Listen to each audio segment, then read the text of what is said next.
Hi guys, it's your boy Daniel with yet another video and welcome to my YouTube channel. Today we are reviewing the latest Renault Clio, which is the Renault Clio-5. For this Clio-5 we have three models. We have the Life, which is the entry model, the Zen, which is the mid-spec model, and then we have the Intense, which is the top-spec model. This car comes with a 3-cylinder 1-liter turbo engine, which is the same engine that you get on the lower spec model and the top spec model.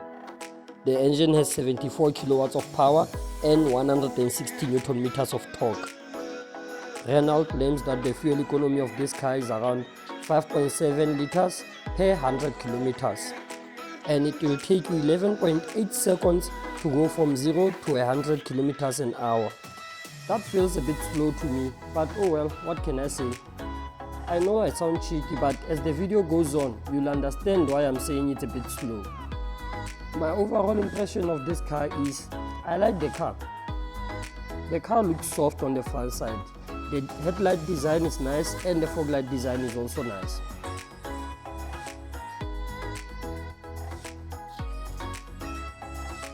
The grille of the car also looks nice in my view.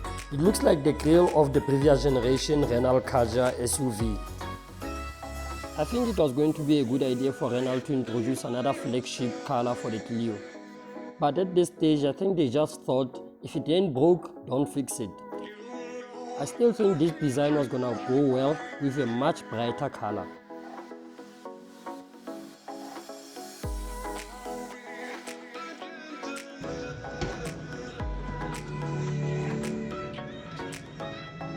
When I opened the passenger door of the Renault Clio, I thought I heard a nice sound coming from the cabin of the car, like an entrance sound. If that's the case, that's a nice touch, I like that. If you didn't hear that sound, just go back to the part of the video where I opened the passenger door.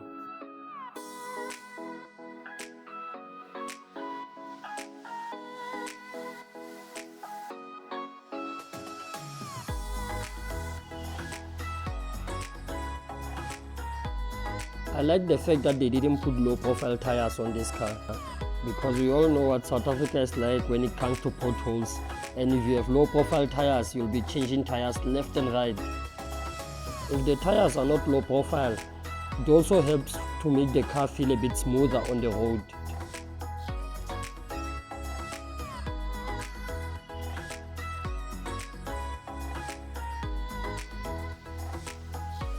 Now allow me to show you why I was saying that the 11.8 seconds is very slow in my opinion.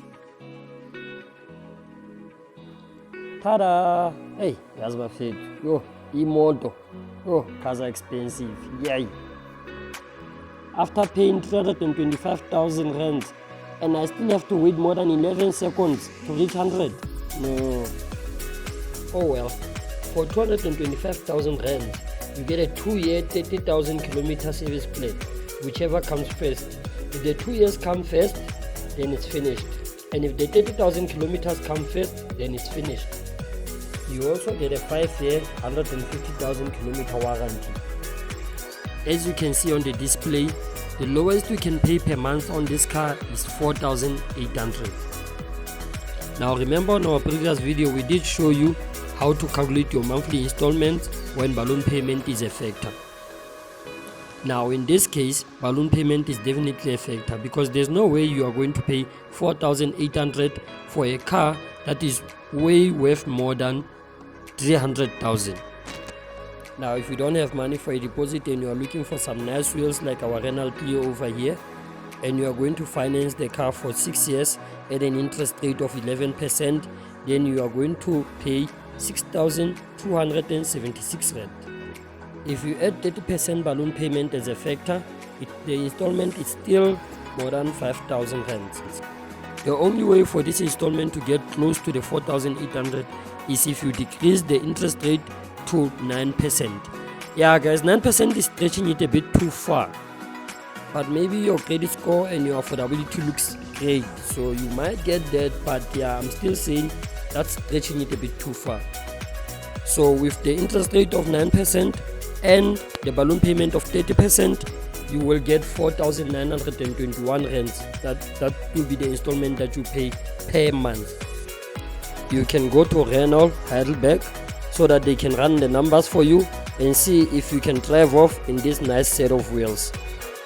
I say nice set of wheels because the one thing I can tell you is that the interior of this car will probably convince you that maybe the 325,000 rand is not bad after all.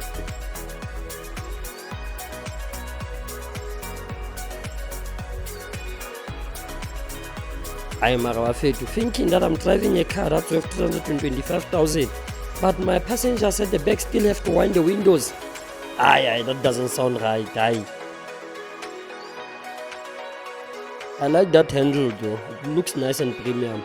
And also the chrome on the air vents, I like that too.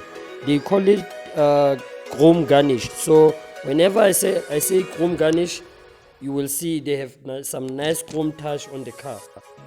I like those headlight switches below the air vents. I still think they could have inserted a start button without me having to start the car with a key.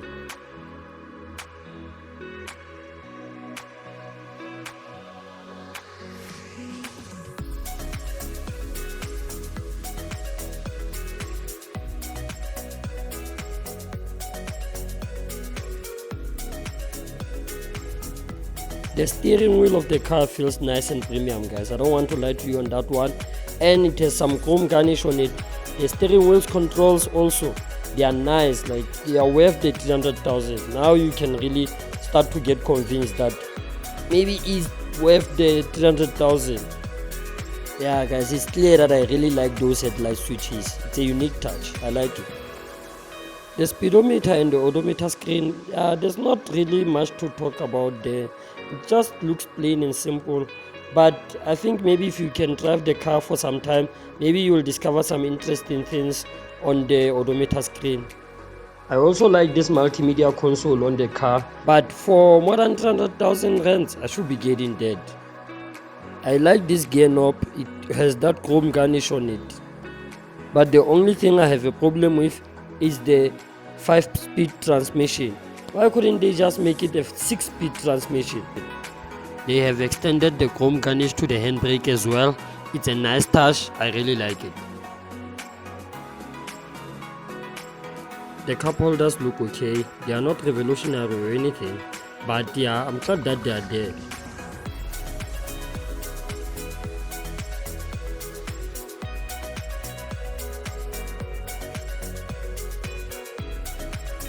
The glove box in my view is big, but I think it looks small because it's too much compartmentalized. So maybe they should have just kept it simple and straight to the point.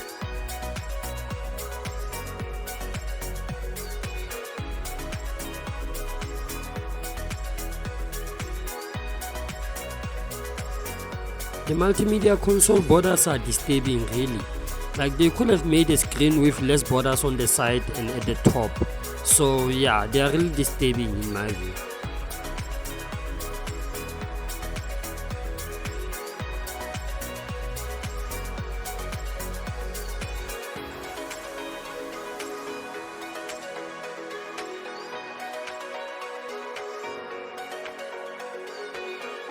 I really liked this gear knob. It feels premium and the gears are just going in like easily. It's not like one of those gear knobs where you can feel that underneath this gear knob machinery are busy working like to make sure that the gears are engaged. Yeah guys, another thing that led me down about this car was the knobs on the fence. Yeah, I just feel like they are just a bit finicky, like they are not precise, like you don't know it's like they are not sure where they're gonna land. And it's like this also on my Renault Quid, like you're not sure where it's gonna land. It's not like this on my Kia Rio. On my Kia Rio they are more precise. You know where it's gonna land, like you feel it that okay, this is the spot where it should be. But on this car, yeah, it really let me down. I think Renault should improve on that.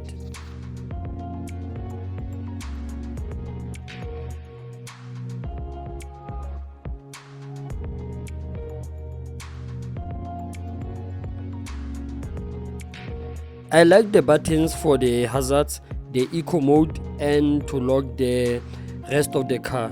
Yeah, it's a nice touch. The design is really nice. I like it. If I were a designer, I will make more of those ones.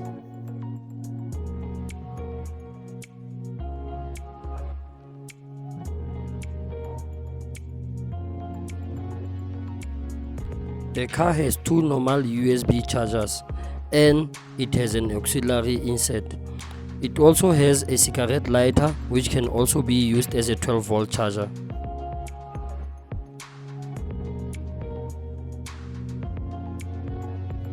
Another thing that I really liked about this car is the multimedia console controller at the back of the steering wheel. It also has some chrome garnish on it, and it has a volume controller at the back, because on your multimedia console you don't have a volume controller there, which is a button like.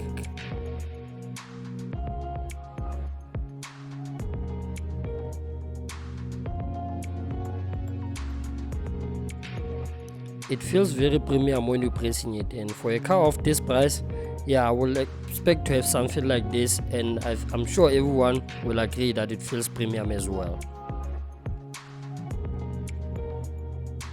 I must say that the volume controller feels just okay, but I wouldn't expect much from a volume controller. It does the work and I like it. The legroom at the back is fair, but I'm not expecting much for a car of this size.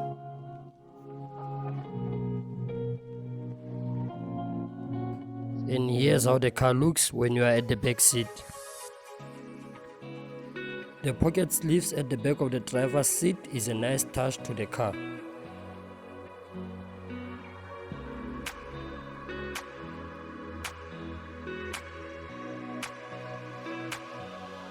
At this price, I'm expecting the car to have speakers at the back too, and they must be premium. Like when I'm inside and listening to music, it must feel like I'm paying 325,000.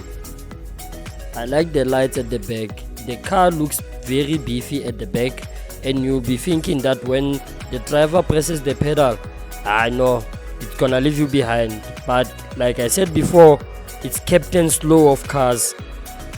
I'm taking into account that I still have to wait for the turbo to kick in, and just too much admin.